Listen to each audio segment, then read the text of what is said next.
Quelques jours plus tard, les juges entament les interrogatoires de Marianne Müller et de Samuel Schallenberg. La première pleure beaucoup mais n'avoue rien. Elle prétend avoir reçu les fausses pièces d'un homme pour prix d'une chaînette en argent. Samuel Schallenberg reste inflexible. Il affirme, sans broncher, que c'était là son habitude de cacher ses affaires dans le foin avant de quitter sa maison. Il n'aurait pas voulu qu'on les lui vole pendant qu'il se rendrait à Neuchâtel pour s'enquérir de Marianne. Les preuves matérielles s'accumulent, mais les deux prévenus n'en démordent pas. Qu'importe les expertises établies à propos du matériel de fonte trouvé chez eux. Qu'est-ce que c'est que cette brosse à dents toute noircie demande le juge. À quoi est-elle utilisée si ce n'est pour blanchir ou nettoyer des pièces? Je m'en sers pour me brosser les dents, répond Schallenberg.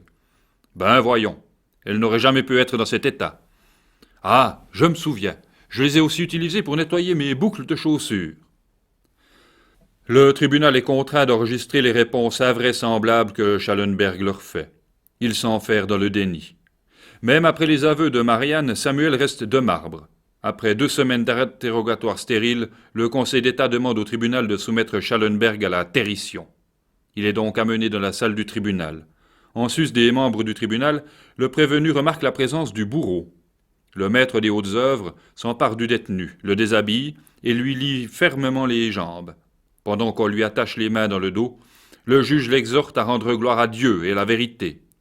Schallenberg ne bronche pas. Le juge lui annonce alors que s'il persiste dans sa négative, il subira l'estrapade. Il sera suspendu par les bras au poids du corps. Si cela ne suffit pas, on lui ajoutera une pierre de 25 puis de 50 kilos attachée aux pieds. Le bourreau lui désigne diligemment les 2 pierres posées à ses pieds. Rien n'y fait. Schallenberg reste inflexible. La territion n'ayant pas eu l'effet escompté, le prévenu est ramené en cellule. Le 10 septembre 1814, le tribunal, conformément à la requête du Conseil d'État, ordonne que Samuel Schallenberg soit cette fois soumis à la torture. Le bourreau débute par la question ordinaire. Schallenberg est déshabillé, garrotté et suspendu au poids du corps à quelques pieds de hauteur. Après 5 minutes de larmes et de souffrance, Samuel craque. Le juge, satisfait, le fait alors redescendre. Le prisonnier, brisé, est habillé puis assis sur la sellette. Malgré quelques hésitations et tentatives de se défausser, il raconte. Il raconte non seulement la fabrication de la fausse monnaie écoulée à Neuchâtel, mais également la fournée de l'année précédente, celle qu'il a faite avec d'autres faux-monnayeurs de l'Oberland. Une fois sa déclaration jugée complète, il est ramené en cellule. Le canton de Berne, informé des aveux de Samuel Schallenberg, se met également en action. Une fois les complices désignés sous les barreaux, leurs excellences demandent à pouvoir emprunter Schallenberg le temps d'instruire le procès visant à démanteler cette fameuse bande de faux-monnayeurs. Les autorités neuchâteloises ne sauraient refuser une demande émise par un canton voisin et très influent. Schallenberg est ainsi escorté jusqu'au pont de Thiel, où il est confié aux gendarmes bernois qui le conduisent jusqu'à Vimis, dans le Bas-Simmental, où croupissent ses compères.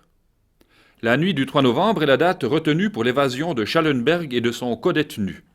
Ils ont fini de scier 2 barreaux de leurs fenêtres. À la nuit tombée, ils descendent d'une hauteur de 12 mètres à l'aide d'une corde faite de leur couverture déchirée. Arrivés au sol sans encombre, ils se précipitent à l'autre prison et percent un mur pour libérer 2 autres de leurs complices. La bande s'enfuit en direction de l'Italie. Ils ont pour première idée de s'y engager dans le service étranger. Mais 4 hommes en tenue de prisonniers ne passent guère inaperçus. Ils se scindent en 2 groupes. Schallenberg et Jacob Kneury se dirigent du côté de Röschnet. Ils ont un autre projet. Ils récupèrent le matériel de Kneury, se trouvent une nouvelle ferme isolée et lancent une nouvelle fournée de fausses monnaies. La production se fait sans accroc. Les 2 hommes sont aguerris et leur pratique bien rodée. Pendant ce temps, la justice neuchâteloise, bien que privée de son principal accusé, procède au jugement de Marianne. Au matin du 3 décembre 1814, Marianne est conduite aux 4 carrefours de Valengin. À chaque carrefour, leur cortège s'arrête et Marianne reçoit plusieurs coups de fouet de la main du bourreau. Elle est ramenée au château où le juge la condamne à être bannie à perpétuité des terres de la principauté. Elle a jusqu'au lendemain matin pour vider le pays. Voilà pour elle. Mais la justice neuchâteloise reste sur sa faim. Heureusement pour elle, Schallenberg est arrêté 3 semaines plus tard. Jacob Kneury a été pris à Porrentruy alors qu'il tentait d'écouler de fausses pièces. Il dénonce immédiatement son complice et les gendarmes mettent la main sur Schallenberg et tout leur matériel. Il est expédié à Valangin avec les plus plates excuses des autorités bernoises pour ce contretemps. Le juge peut alors procéder, enfin, au jugement de Samuel Schallenberg. Le Conseil d'État, jugeant la procédure fort bien instruite, demande au tribunal de condamner Schallenberg à la pendaison. Lors du jugement, le 25 janvier 1815, le tribunal décide d'adoucir très légèrement la peine requise et condamne Schallenberg non pas à la pendaison, mais à la décapitation. Ses biens évidemment confisqués au profit de la seigneurie. Le jugement rendu, le tribunal expédie la procédure au roi de Prusse. En effet, depuis 1807 et à la demande du prince Berthier, toutes les condamnations à mort devaient être confirmées par le prince lui-même. C'est donc à Frédéric Guillaume III, roi de Prusse, redevenu prince de Neuchâtel, qu'incombe le devoir d'avaliser ou non la peine affligée à Samuel Schallenberg. À Berlin, c'est le chef du département für Neuchâtel, le ministre des Affaires étrangères, le prince Karl August von Hardenberg, qui présente le dossier au roi. Il tente de le faire de la manière la plus neutre possible, mais le roi n'en a pas moins un léger sursaut. Il fronce un sourcil, puis demande « Ai-je bien entendu ?»« Oui, votre Excellence. »« Mes fidèles sujets de Neuchâtel, ceux-là même qui m'ont si chaleureusement et si gracieusement accueilli l'an dernier, ces si affectueux sujets pratiquent encore la torture ? J'en ai bien peur, votre Excellence. Ils usent de cette barbarie alors que dans toute l'Europe civilisée et dans tous nos États, cette pratique archaïque a été abolie depuis près de 70 ans. Devant l'acquiescement de son ministre, le roi décide de prendre tout le temps nécessaire pour s'informer très sérieusement des coutumes judiciaires de sa province de Neuchâtel. Renseignement pris, il écrit au Conseil d'État pour l'informer, premièrement, qu'il ne confirme pas la sentence rendue contre Schallenberg, et deuxièmement, qu'il a signé une ordonnance le 21 juin 1815 abolissant la torture dans sa principauté de Neuchâtel, ne pouvant tolérer que perdure un moyen aussi cruel que trompeur d'arracher la vérité à un prévenu.